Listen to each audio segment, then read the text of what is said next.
Zertarako soldata arrakalari buruzko kongresu bat ospatzea eta laugarrena gainera. ¿Para qué celebrar un congreso?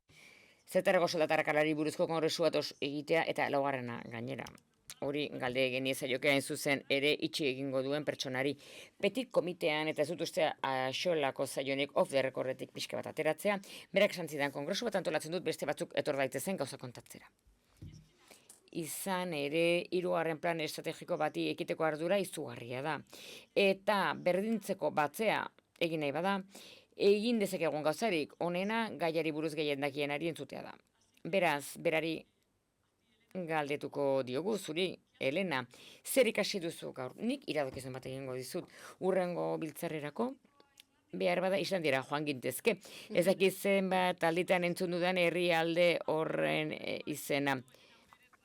Eusko Jaurlaritzaren laneko eta gizarte segurantzako sailburu ordea, viceconsejero de Trabajo y Seguridad. Elena, aurrera.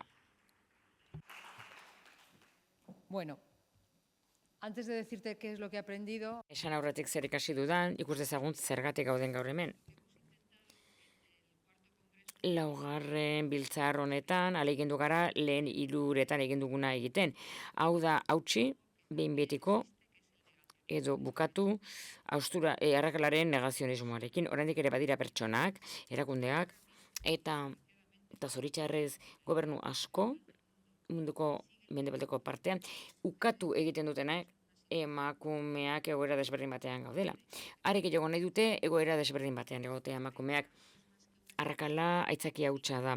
Amaiera bat mugatu alizateko emakumeak egoera desberdinean gaudela etxean, lanean, gizartean, politikan eta ekonomian. Hain zuzen ere, Enrique, askatasuna ematen digun gauza bakarra emakumei da gure dirua izatea. Hori nire amak esan zidan, nik 10 urte nituenean. Eta arro puzten nintzenean, esaten nuenean ikasi nahi nuela. Beti gauza bera esaten zidan. Ikastea zertarako. Independente burujabea izateko hori esaten zidan beti amak eta oso barruan daukat. Baina batez ere etorri gara 4. biltzar honetan, honi buruz hitz egitea. Zer ikasi behar dugu besteengandik? Plan estrategiko berri bat diseinatzeko. Hau ez da hemen bukatzen. Eta gauzatxo batzuk ikasi ditugu. Ikasi dugu soldata egitura oso garrantzitsua dela eta hor jarri behar dugu fokua.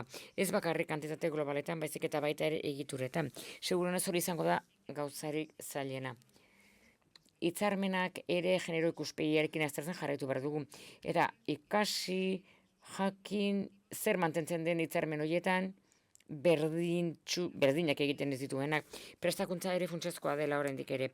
Bai, enpresa buruentzat eta baita ere sindikatuentzat. Eta gauza funtsezko bat, zaintzak hainbat arlotan.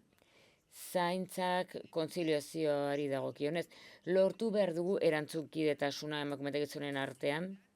Zaintza egiteko orduan, bai, adingabei, adin nagusikoei, eta gu gure burua zaintzeko orduan ere bai batzuetan ahaztu egiten zaigu. Zaintza arrakalaren arrazoietako bat lan partzialak baitira. Eta hor jarri behar dugu argia. Eta 3. barkatu, zaintza izan behar du oroar sektore ekonomiko bat metala den bezala, makina erreminta edo beste edo zen sektore. Eta zer esan nahi dut horrekin? Egoitzek beren hitzarmen kolektiboa dute, etxeko laguntzak ere bere hitzarmen kolektiboa du.